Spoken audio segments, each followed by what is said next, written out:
छत्र्या बंद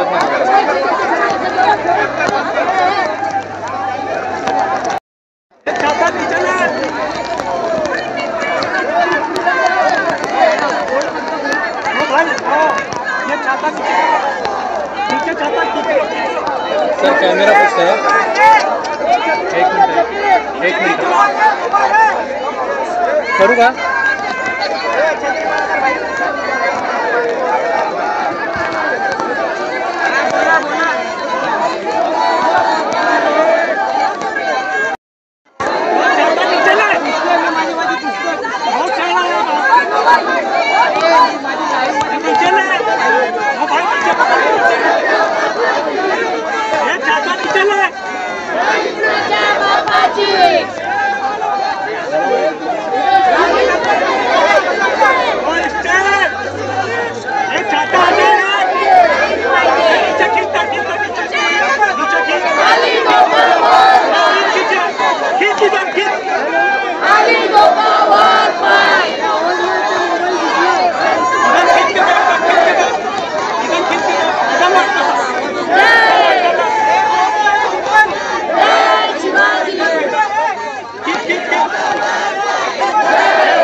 चिमुरडीला न्याय द्या.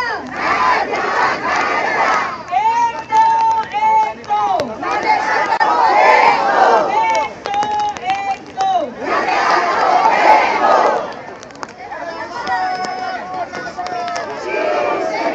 फाशी द्या, फाशी द्या, फाशी द्या, फाशी द्या, फाशी द्या.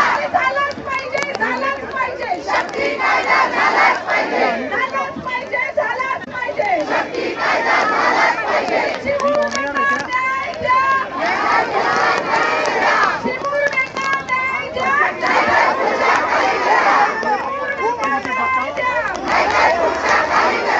चिमुरड्यांना न्याय द्या. झालाच पाहिजे, झालाच पाहिजे. शक्ती कायदा झालाच पाहिजे, झालाच पाहिजे, झालाच पाहिजे. नको आम्हाला लाडकी बहीण, आम्हाला हवी सुरक्षित बहीण. नको आम्हाला लाडकी बहीण, आम्हाला हवी सुरक्षित बहीण. नको काय बोलता सर? लाडकी बहीण, आम्हाला हवी सुरक्षित बहीण. नको आम्हाला लाडकी बहीण, आम्हाला हवी सुरक्षित बहीण. झालाच पाहिजे, झालाच पाहिजे. झालाच पाहिजे, झालाच पाहिजे. शक्ती कायदा झालाच पाहिजे, झालीच पाहिजे, झालीच पाहिजे. नरेंद्रला फाशी झालीच पाहिजे. इंडियन सरकार हाय हाय, इंडियन सरकार हाय हाय, हाय हाय इंडियन सरकार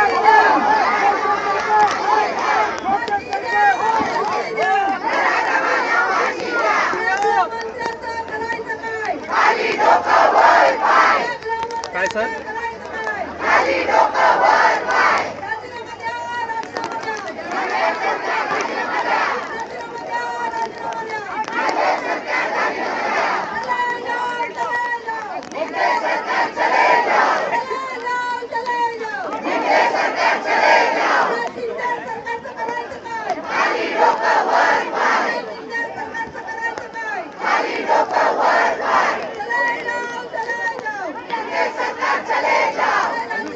बघा सर.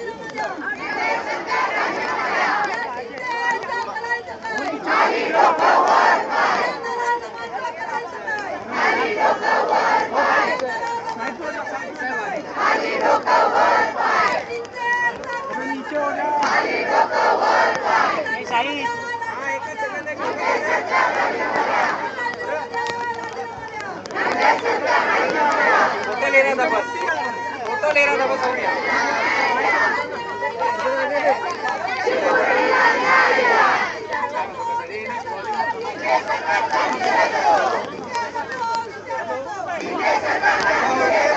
झालीच पाहिजे, झालीच पाहिजे.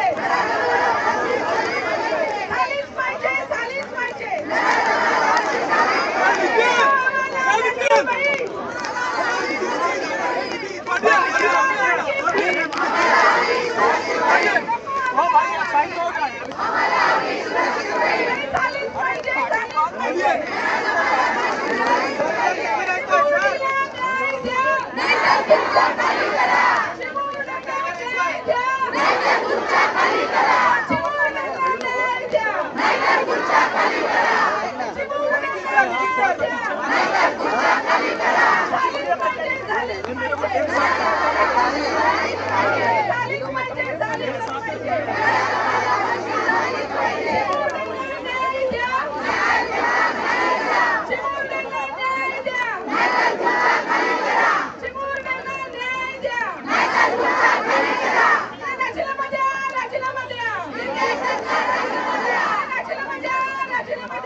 राजीनामा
कारण अजूनही महाराष्ट्रामध्ये जिवंत मन आहेत याचं दर्शन आपण घडवलेलं आहात.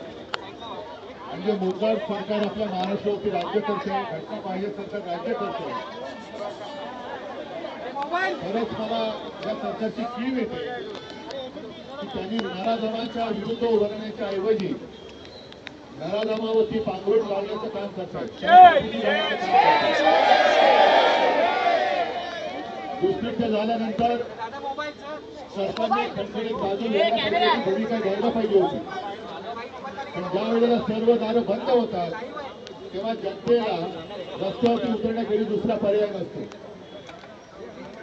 आज आपण महाराष्ट्र बंदचा पुकार केला होता. या सरकारमध्ये हिंमत नाहीये.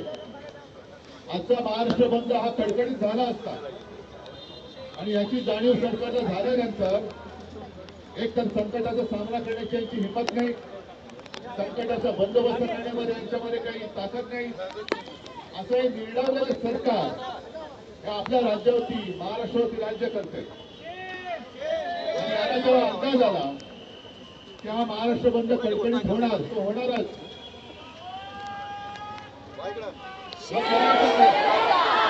त्यांनी त्यांचे चेले चपाटे कोर्टात पाठवले आणि कोर्टाकडनं आपल्या महाराष्ट्र बंदला अडथळा निर्माण केला गेला. मी काल संध्याकाळी पत्रकार परिषद घेतली आणि कोर्टाला मी धन्यवाद दिलो.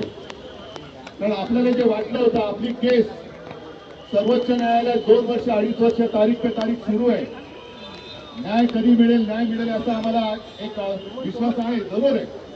पण कोर्ट एवढ्या त्वरेने आणि तत्परतेने हलू शकतं हे काल कोर्टाने दाखवलं. याच्याबद्दल मी कोर्टाचं अभिनंदन करतो. म्हणजे कोर्ट जर का कोर्टाने ठरवलं तर कोर्ट तात्काळ निर्णय घेऊ शकतं.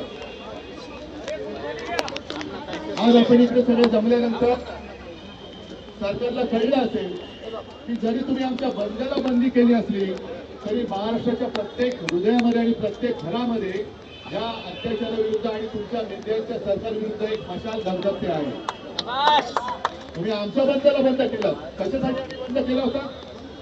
महिलांना सुरक्षा पाहिजे, पिढीला सुरक्षा पाहिजे, मातेला सुरक्षा पाहिजे, मुलीला सुरक्षा पाहिजे म्हणून आम्ही बंद केला होता. त्या बंदच्या मध्ये तुम्ही अडथळा आणला. मग गेल्या आठवड्यामध्ये एक भारत बंद झाला होता 21-22 ऑगस्टला. भारत बंद आपल्या राज्यामध्ये तो जाणवला नाही, पण इतर काही राज्यांमध्ये रेल्वे सुद्धा बंद झाल्या होत्या.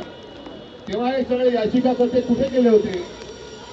का तेव्हा या बंदला विरोध केला गेला नव्हता? आणि या नराधमांना सुद्धा पाठीशी घालणारे याचिकाकर्ते किंवा आणखी कोणी असतील हे सुद्धा तेवढेच विकृत आहेत. जो कोणी महिलांवरती अत्याचार करेल त्याला शिक्षा झालीच पाहिजे. पण त्यापेक्षाही जास्त भयानक त्यांच्या पापावरती पांघरून घालणाऱ्यांना सुद्धा शिक्षा झालीच पाहिजे. ज्यांनी फक्त मराठा समाजाचा विषय असेल, एसटीचा विषय असेल, ही काही माणसं या राज्यकर्त्यांची सदा आवडती झालेली आहेत. सदा आवडते लोक कोण तुम्हाला माहिती आहे, त्यांची काय लायकी आहे तुम्हाला माहिती आहे. त्यांना सुद्धा मी सांगतो की तुम्ही केलं ते तुम्हाला शोभून देणार नाही. तुम्ही याच्यात राजकारण आणलं. आज संपूर्ण घरातल्या महिला तुम्हाला जाब विचारतायत की का माझ्या सुरक्षेच्या आड येतोय. आणि म्हणून मला असं वाटतं आजचं आंदोलन हे संपता कामा नये. जसं आज आपण इकडे आलो, भर पावसात सुद्धा आलो, तोंडाला काळ्या पट्ट्यामधून हातात काळे झेंडे घेऊन याचा निषेध केलेला आहे. मी राज्यातल्या तमाम जनतेला आवाहन करतोय, विनंती करतोय की पुढचे काही दिवस तुम्ही आपापल्या शहरात, आपापल्या गावात, बस डेपो असतील, रेल्वे स्टेशन असतील, रिक्षा स्टँड असतील, जिथे जिथे सार्वजनिक चौक आहेत तिथे एक मोठी स्वाक्षऱ्यांची मोहीम घ्या. बस ना सर. बहीण सुरक्षित तर घर सुरक्षित. आम्हाला सुरक्षित बहीण पाहिजे आणि त्याच्यासाठी मी महाराष्ट्रातल्या ज्यांना संवेदनक्षम मन आहे आणि ते या घटनांवरती चिडून उठलेले आहेत. मी पत्रकार परिषदेत काल करताना गेल्या काही दिवसातल्या घटनांचा क्रमच वाचून दाखवला. रोज कुठे ना काही कुठे काहीतरी घडतं. रोज मुंबईत घडते, बदलापूर, अंबरनाथ, सोलापूर. आणि एक कंस मामा, इकडे चांगली भाषेला न्याय करी देतो कंस मामा, हे कंस मामा सगळे राख्या बांधत फिरतात. म्हणजे बहिणीवरती एका बाजूला अत्याचार होतोय आणि हे निर्लज्ज राख्या बांधतायत. आणि राख्या बांधून घेण्यामध्ये कुठे अडचण येऊ नये म्हणून तुम्ही आमच्या आंदोलनांच्या मध्ये आडकाठी करताय. अरे एवढं निर्लज्ज सरकार यापूर्वी कधी महाराष्ट्राने पाहिलं नव्हतं. आपण एवढंच म्हणत नाही, हा महाराष्ट्र साधू संतांचा आहे. छत्रपती शिवाजी महाराज, फुले आंबेडकर, नुसतं आम्हाला काय कोणती नावं घ्यायला म्हणून आम्ही त्यांचा आदराने उल्लेख करतो अशातला भाग नाही. पण हा संस्कारक्षम महाराष्ट्र आहे. आणि या संस्कारक्षम महाराष्ट्रामध्ये हे विकृत सरकार, हा जो लढा आहे, हे जे आंदोलन आहे, हे विकृती विरुद्ध संस्कृती आहे. आणि याच्यामध्ये जे जे उतरत आहेत ते सगळे संस्कारित मन आणि संस्कारित सगळी माणसं आहेत. एका बाजूला विकृत नराधम, त्यांच्यावरती पांघरुण घालणारं विकृत सरकार आणि त्या नराधमांची बाजू मांडणारा सुद्धा विकृत हे सगळे याचिका करते. त्यांच्या विरुद्ध ही संस्कृती, असा हा लढा आहे. म्हणून मी सगळ्यांना विनंती करतोय की आजपासून आपापल्या गावात, मुख्य चौकात, सार्वजनिक ठिकाणी सुरक्षित बहीण सुरक्षित तर घर सुरक्षित याच्यासाठी सर्व नागरिकांना आपण व्यक्त होण्यासाठी स्वाक्षरी करण्याचं आवाहन करा. आणि जेवढ्या स्वाक्षऱ्या आपण गोळा करू त्या सगळ्या स्वाक्षऱ्या ह्या एकत्र करून आपण माननीय उच्च न्यायालयाला पाठवणार आहोत. त्यांना सांगणार आहोत आम्ही बंद का करत होतो, तुम्ही आमचा बंद जरी केलात तरी सुद्धा आमचा आवाज तुम्ही बंद करू शकणार नाही. आमचा आवाज यापेक्षा मोठा होईल.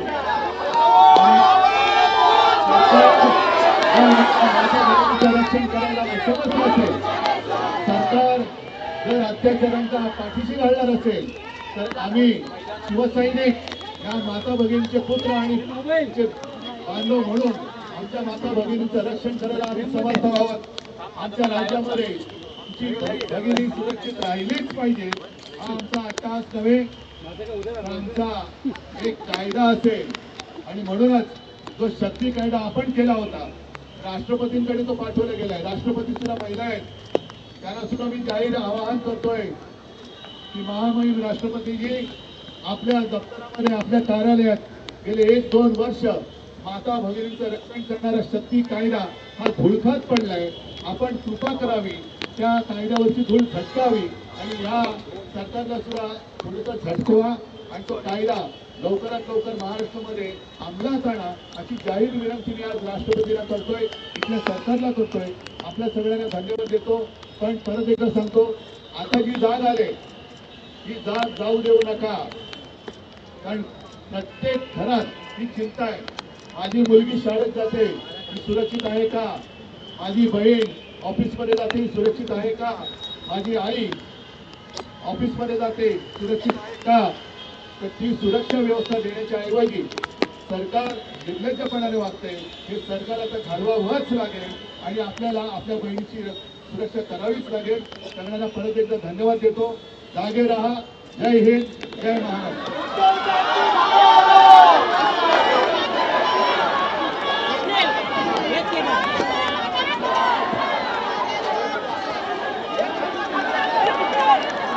उद्धव